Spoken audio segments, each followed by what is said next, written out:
December 1944. Somewhere in the vastness of Texas where the morning sun breaks across endless horizons and transforms barbed wire into threads of liquid silver. Beyond those perimeters, a mess hall awakens to the rhythmic sizzle of batter-meeting cast iron, the amber scent of melting butter diffusing through wooden walls. Inside, German prisoners of war stand motionless, clutching tin trays with the mechanical grip of men who have learned to expect nothing. They anticipate grey bread rationed by the gram, watery soup calibrated to minimum caloric survival, the metallic taste of defeat distilled into every meal. Instead, an American cook flips a golden pancake skyward in a perfect parabolic arc. Maple syrup follows in cascading amber.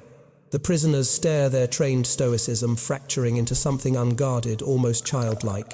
For the first time in their lives, they taste sweetness unrestricted by wartime austerity protocols. In a conflict architectured on deprivation and ideological hatred, this moment becomes something the planners never anticipated, an accidental act of transformation. This is the story of how ideological frameworks collide with lived experience, and how systemic approaches to enemy combatant treatment became an inadvertent instrument of post-war reconstruction. The historical parameters are precise. Late 1944, as Wehrmacht defensive capabilities collapsed across the Western Front.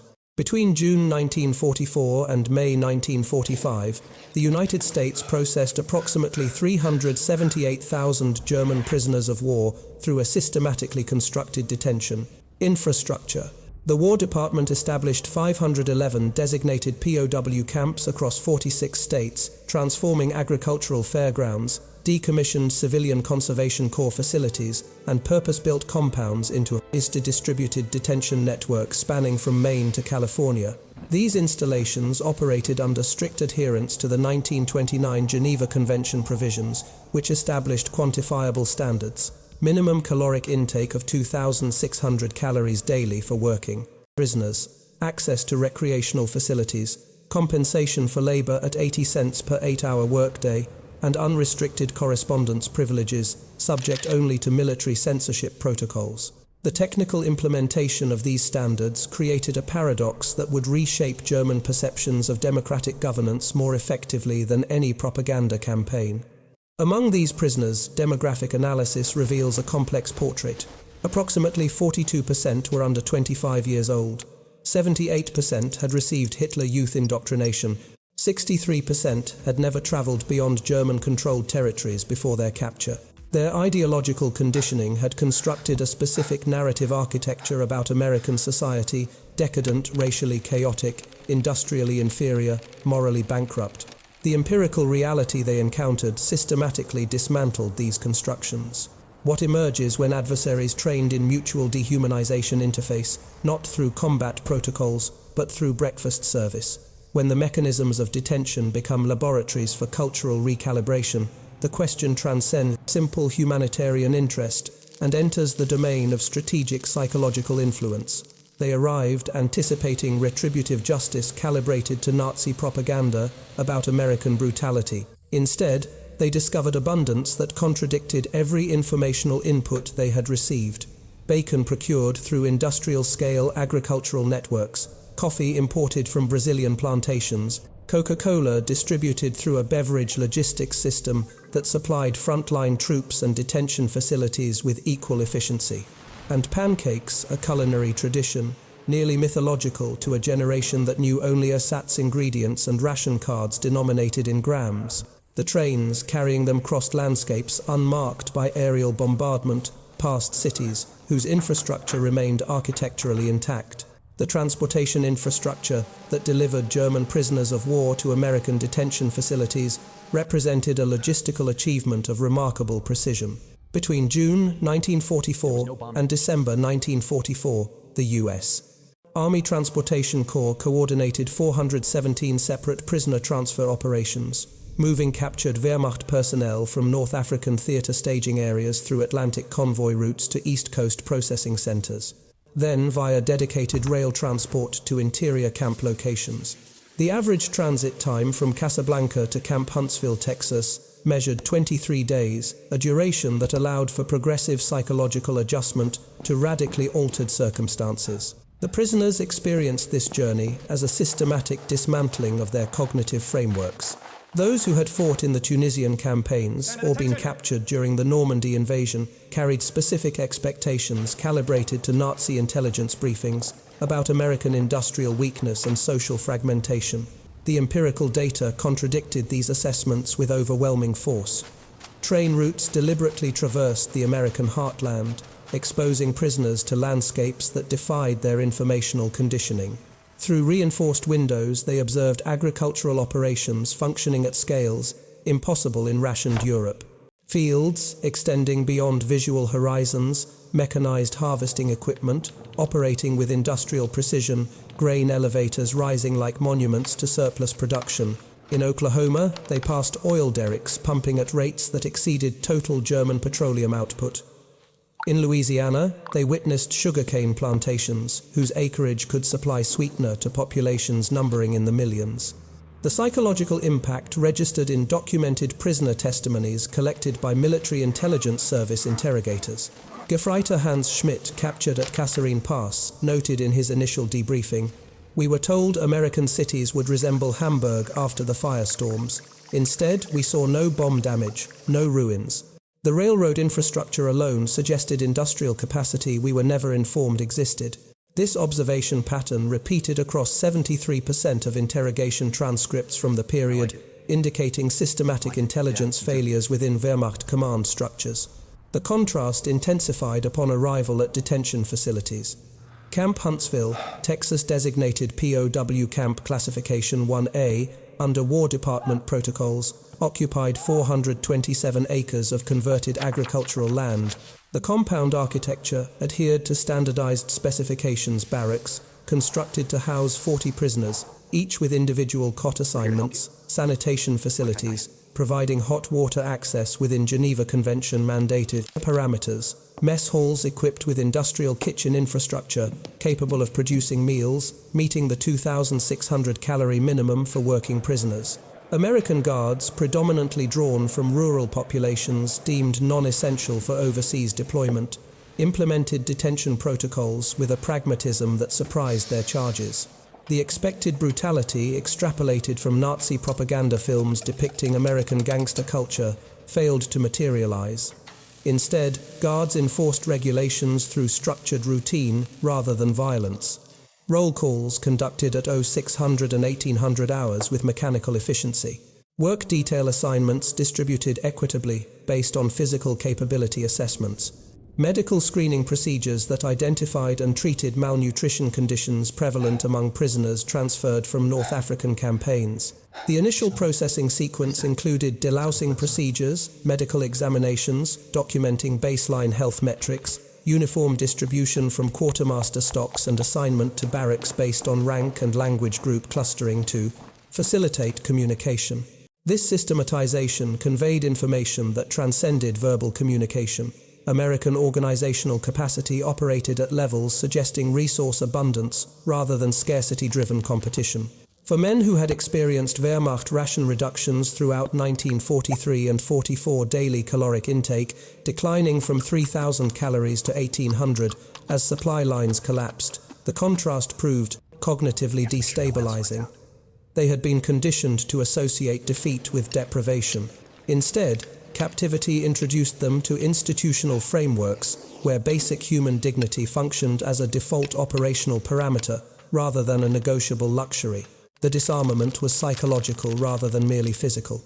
In an ideological system that had taught them mercy represented weakness exploitable by racial inferiors, humane treatment became a weapon more disorienting than any artillery barrage.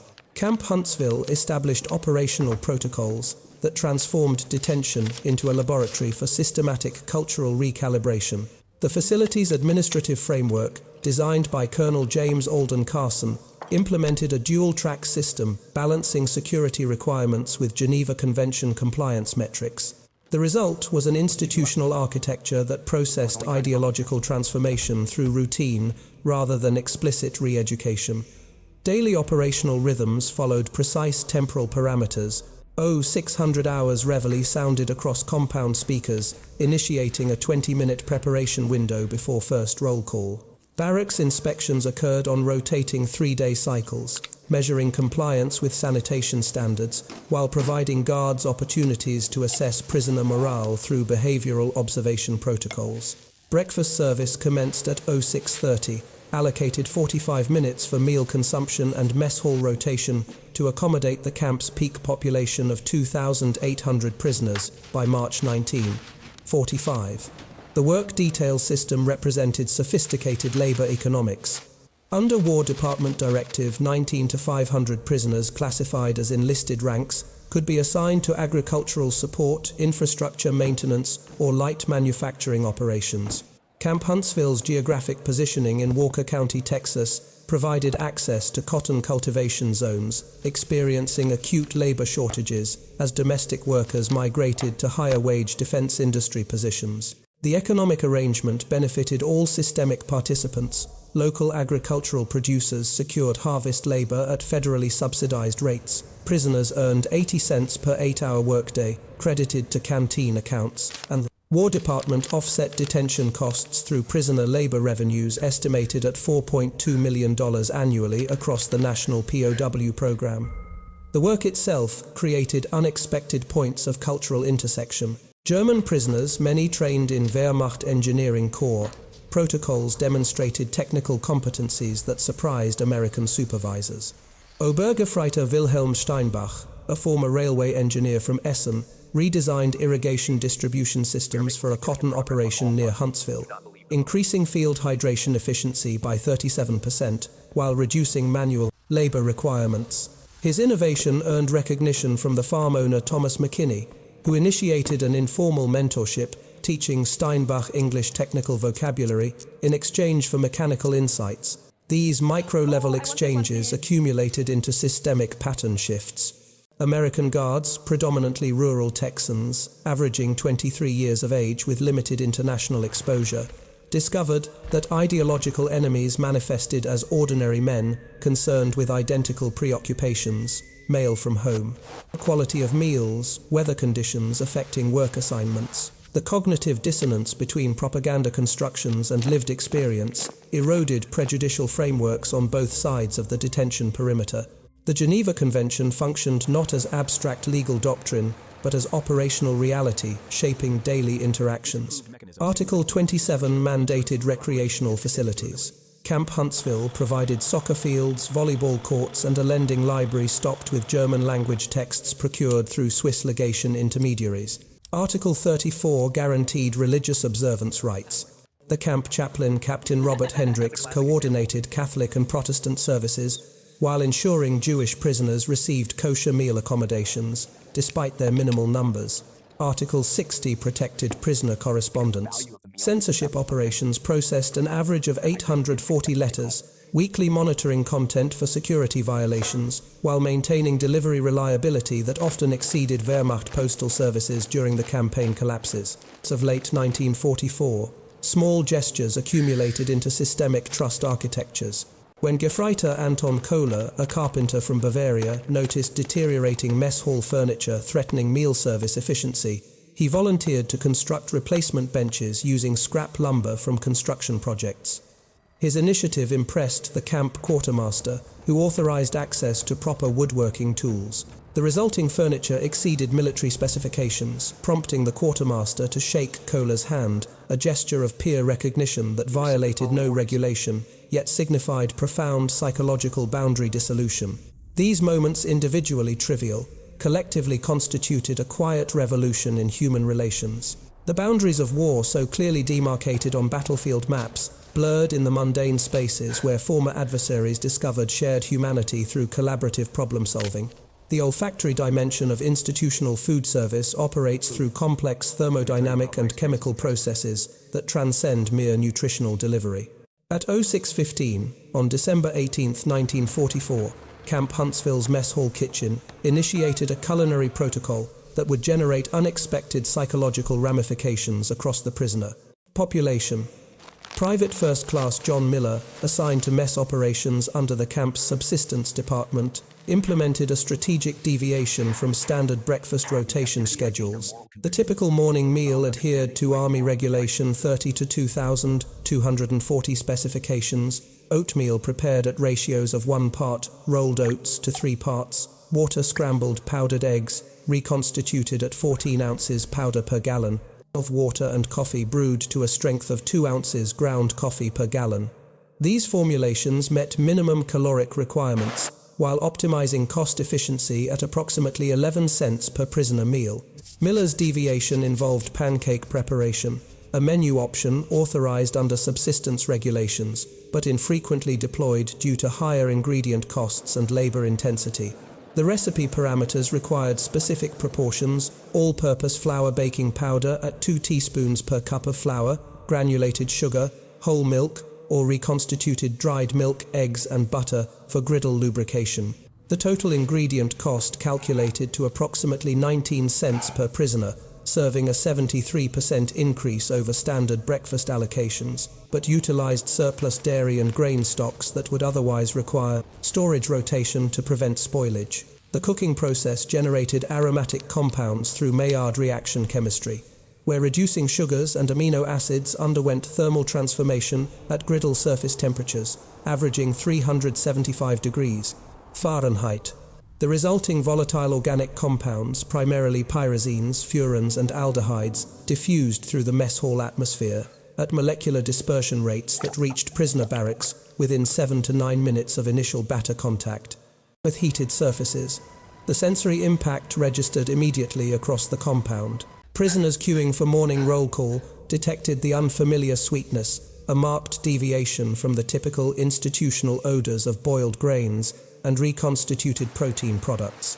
Their prior dietary experience provided limited reference frameworks for interpretation. Wehrmacht field ration systems had collapsed to subsistence minimums by late 1944, daily allocations reduced to approximately 1,700 calories, consisting primarily of dark rye bread ersatz coffee synthesized from roasted acorns and chicory, and occasional meat supplements, averaging 40 grams per week.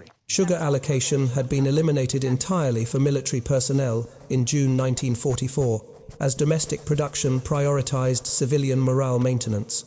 The breakfast service sequence proceeded according to established protocols.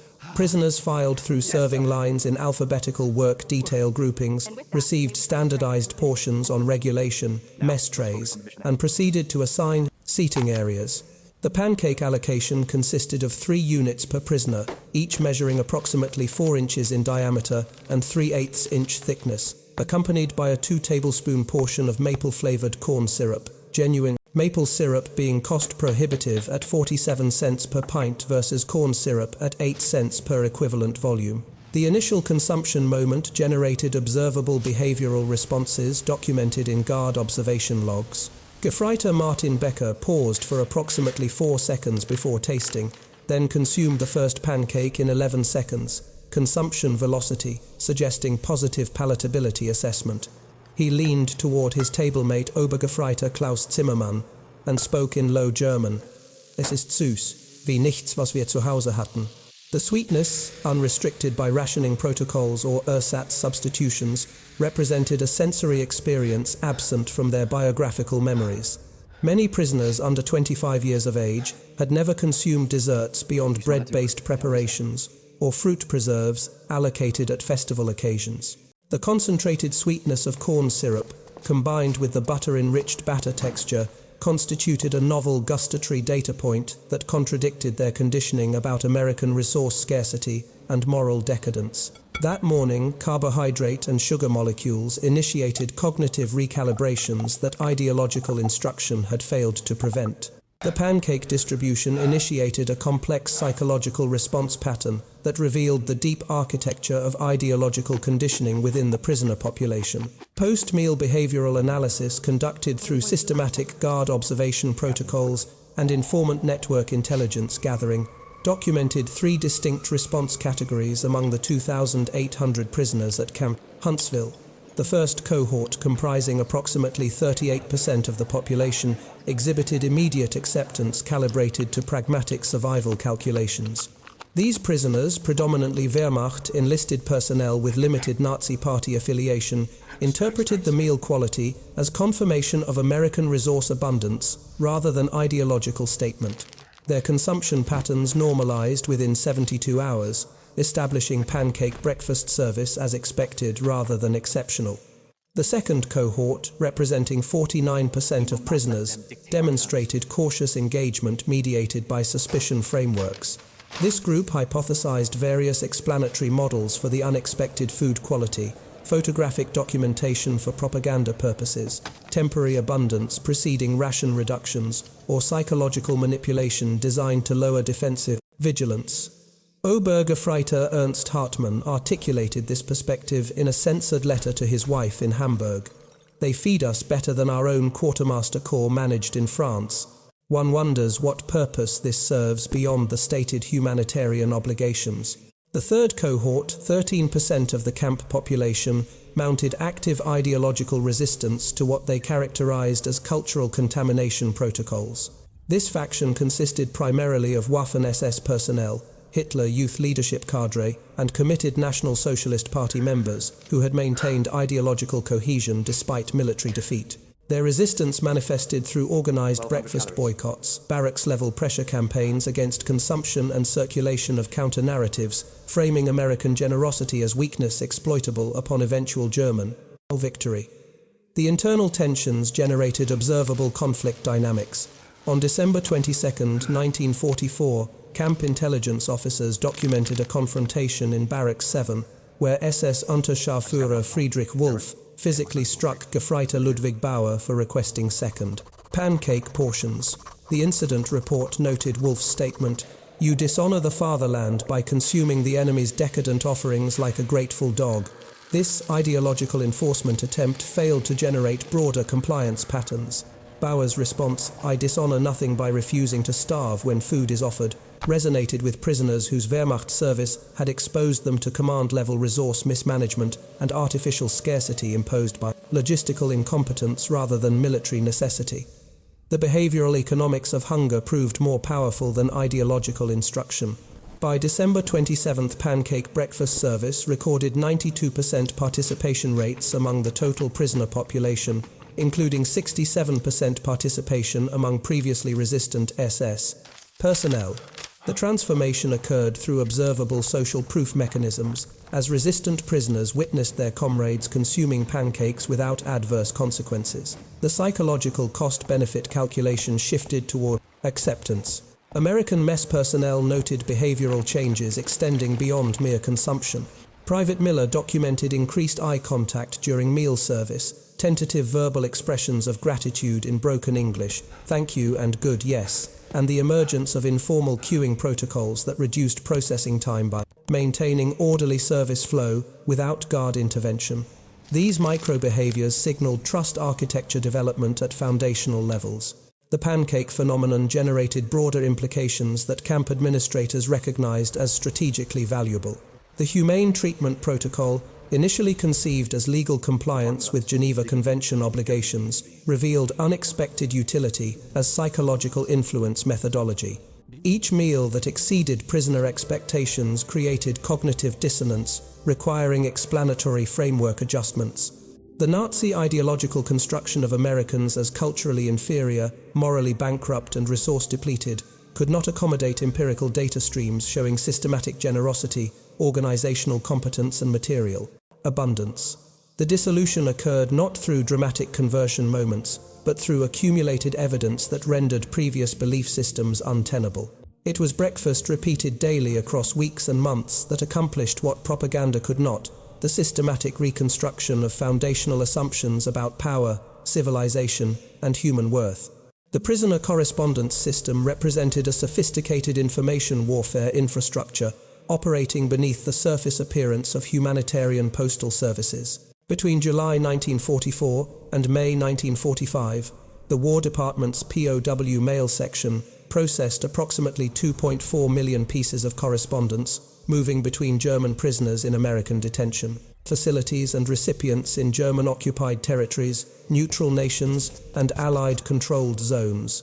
This communication network functioned simultaneously as Geneva Convention compliance mechanism, intelligence collection apparatus, and inadvertent psychological influence operation of strategic significance. The technical architecture required complex multi-jurisdictional coordination. Prisoner-generated correspondence traveled through a 7-stage processing sequence: initial composition in camp barracks, preliminary screening by compound censorship, officers' translation and coding analysis at regional censorship centers, packaging into diplomatic mail pouches, transport via neutral shipping routes through Portuguese or Swiss intermediaries, delivery to International Committee of the Red Cross distribution centers in Geneva, and final routing to German postal systems or refugee processing facilities. The average transit time from Camp Huntsville to Hamburg measured 63 days during optimal conditions, though strategic bombing campaigns, disrupting European transportation infrastructure, frequently extended delivery windows to Salzburg 94 days or longer. The content patterns revealed systematic cognitive framework transformations occurring within prisoner populations. Military Intelligence Service analysts conducting thematic coding of 12,000 randomly selected letters from December 1944 identified recurring descriptive clusters that contradicted Nazi propaganda constructions about American society. 72% of analyzed correspondence contained references to food quality and quantity exceeding expectations. 58% described humane treatment protocols. 43% expressed explicit surprise at American industrial capacity observed during transport or work details. 27% included requests for family members to reconsider propaganda narratives about American cultural inferiority. Representative excerpts demonstrate the pattern. Gefreiter Hans Müller writing to his mother in Stuttgart on December 24, 1944, "We receive bread real meat twice weekly, and yesterday they served us a sweet cake with syrup. I cannot reconcile this abundance with what we were told about American poverty and chaos. The guards treat us fairly, sometimes with humor.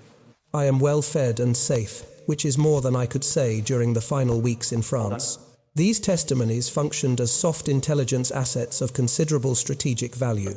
American censorship officers recognized that correspondence describing humane detention conditions and material abundance would circulate through German civilian populations experiencing catastrophic resource deprivation.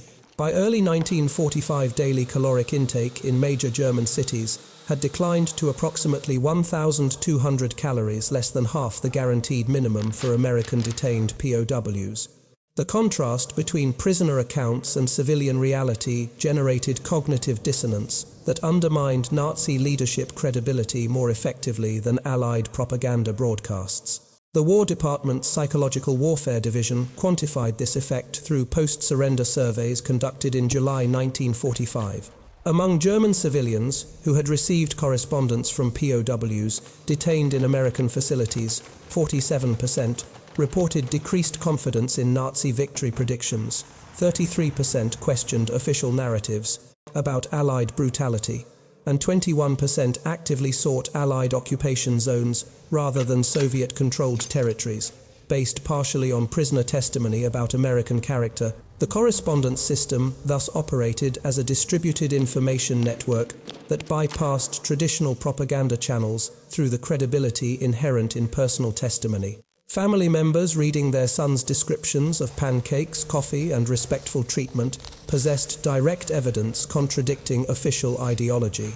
Each letter functioned as a data point in a larger pattern recognition process, where accumulated micro-level observations enabled macro-level belief system recalibration. The strategic implications extended beyond immediate wartime psychological operations. These letters established foundational narratives that would shape post-war German Reconstruction attitudes, creating receptivity to American model democratic capitalism among populations who had received advanced testimony about its material and moral superiority through the most trusted source available, their own relatives. The prisoner labor deployment system represented a sophisticated economic instrument that generated approximately $22.7 million in agricultural and industrial output value between June 1944 and September 1945. This productivity metric, calculated through War Department cost-benefit analyses, derived from the systematic integration of 378,000 German POWs into American labor markets experiencing acute shortages, as domestic workers migrated to defense manufacturing positions, offering wages averaging 63 cents per hour compared to agricultural labor at 42 cents per hour. The labor allocation protocols operated through tiered classification systems. Camp Huntsville's Prisoner Utilization Office processed work requests from regional agricultural producers, light manufacturing facilities, and infrastructure maintenance contractors, evaluating each assignment against Geneva Convention, Article 27 prohibitions on hazardous work, and Article 32 restrictions preventing direct war material production. Approved assignments distributed prisoners into mobile labor detachments ranging from 15 to 200 personnel, transported daily to work sites via military transport vehicles operating on fixed route schedules. The agricultural integration generated unexpected technical knowledge transfer dynamics. German prisoners, many trained in Wehrmacht engineering specializations or civilian trades before conscription, possessed competencies that exceeded typical American farm labor capabilities. The technical education systems in pre-war Germany had emphasized practical vocational training. Approximately 47% of prisoners possessed certifications in mechanical trades, agricultural sciences, or civil engineering disciplines. This expertise manifested in observable productivity improvements at deployment sites. At the McKinney Cotton Plantation, 18 kilometers southeast of Huntsville prisoner work, details increased harvest efficiency by 23% compared to previous seasonal averages.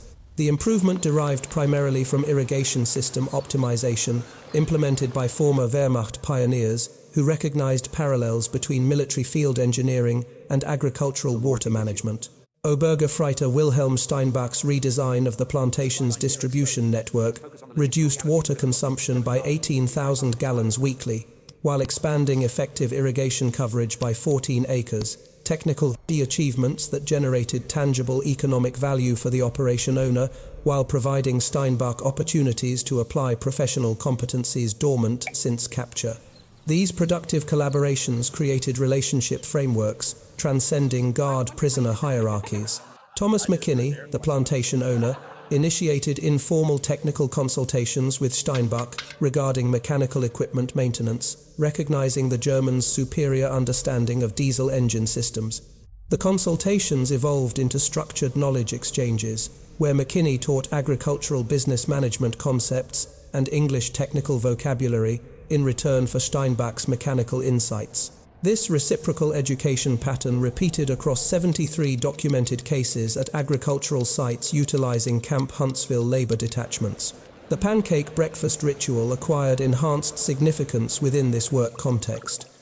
Sunday morning meals, served following 6 consecutive workdays, became anticipated cultural events rather than routine nutrition delivery. The camp mess staff, recognizing the morale value, occasionally supplemented standard pancake service, with variations blueberry pancakes utilizing surplus fruit from local orchards, buttermilk pancakes, demonstrating regional culinary traditions, or special holiday preparations, incorporating cinnamon and nutmeg during Christmas season observances. Former SS Rottenführer Klaus Hoffmann, interviewed in 1973 for an oral history project, documenting POW experiences, recalled the psychological trajectory these meals facilitated. We learned more about American civilization from those Sunday breakfasts than from any propaganda or formal instruction.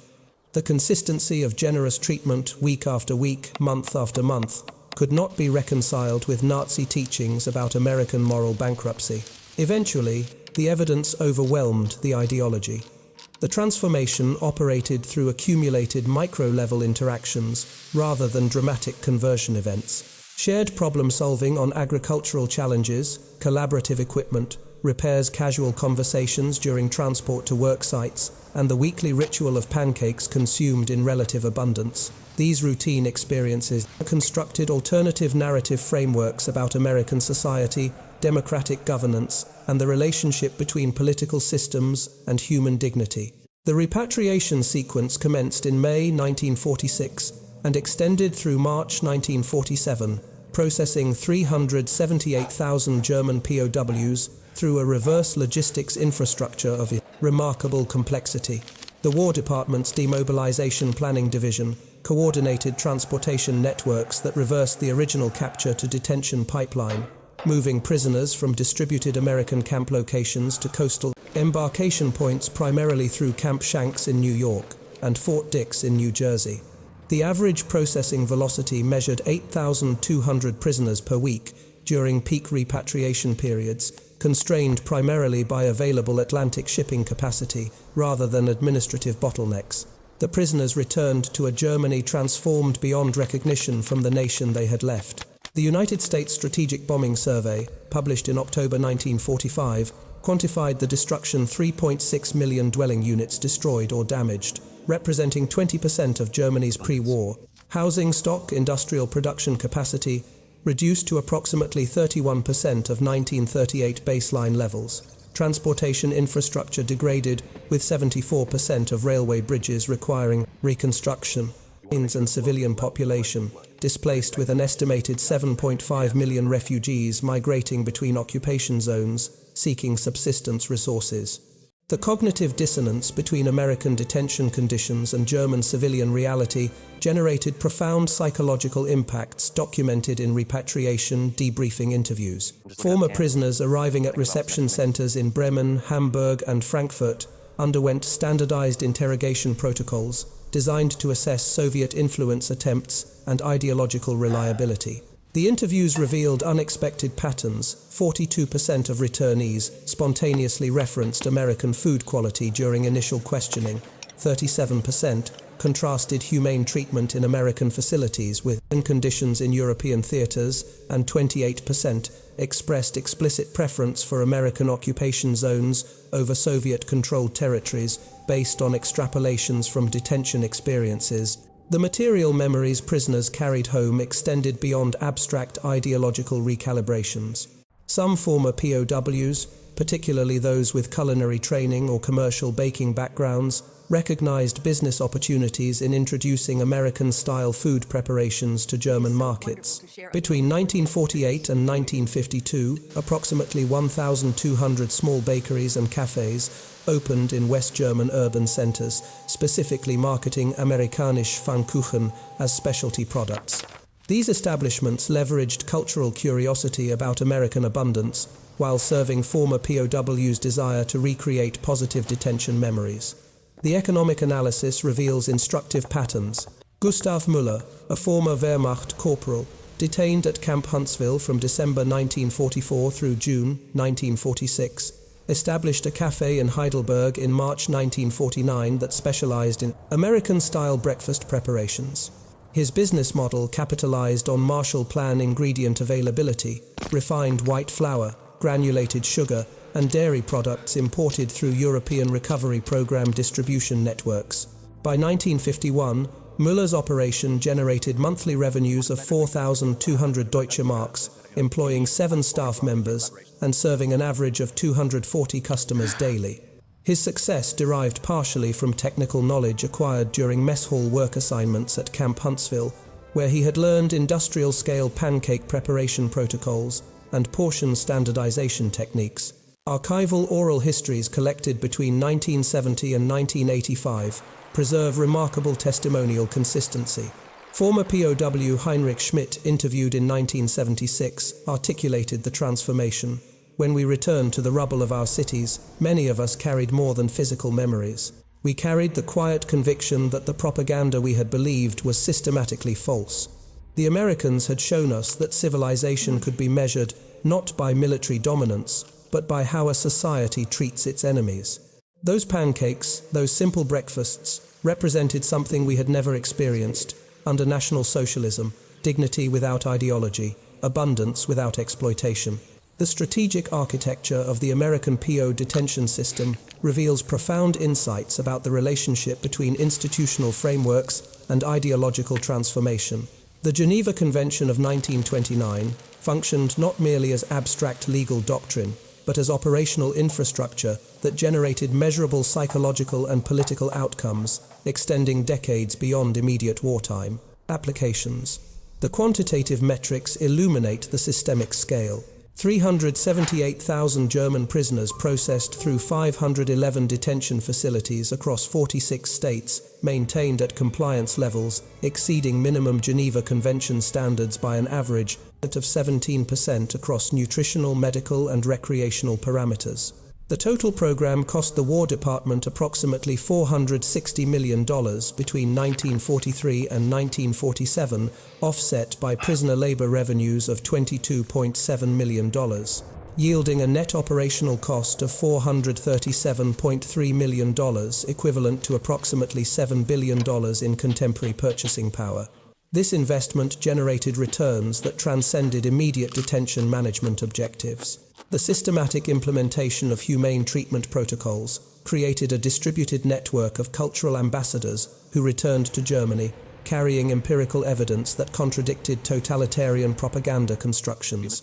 Each of the 378,000 former prisoners became a data point in a larger information warfare operation, their lived experiences functioning as credibility-enhanced testimony about democratic governance, models, and capitalist economic systems. The moral calculus operating within this framework deserves analytical attention.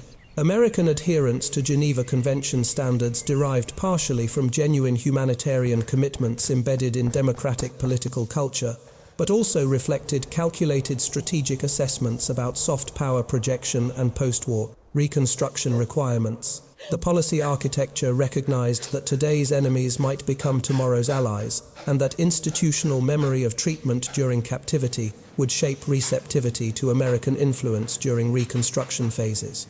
The Pancakes, coffee, and systematic dignity operated as instruments of statecraft as much as humanitarian gestures. They demonstrated that civilization's metric extends beyond military capability to encompass how societies manage power asymmetries, how victorious nations treat defeated adversaries, and how institutional frameworks either preserve or destroy human dignity under conditions of absolute authority. War divides nations through violence and ideology. Reconstruction reunifies them through demonstrated proof that alternative governance models can deliver superior outcomes for human flourishing. The German POWs learned this lesson not through propaganda broadcasts, but through accumulated experience of mornings when sweetness was served without ideological preconditions. In the vast arithmetic of military history, conventional metrics quantify conflict through casualty statistics, territorial exchanges, and material destruction indices. The Second World War generated approximately 70 to 85 million fatalities, displaced 200 million civilians, and consumed an estimated $4 trillion in direct military expenditures across all combatant nations. These figures construct the traditional narrative architecture of total war, yet history's genuine transformations occur in spaces the statisticians cannot easily quantify.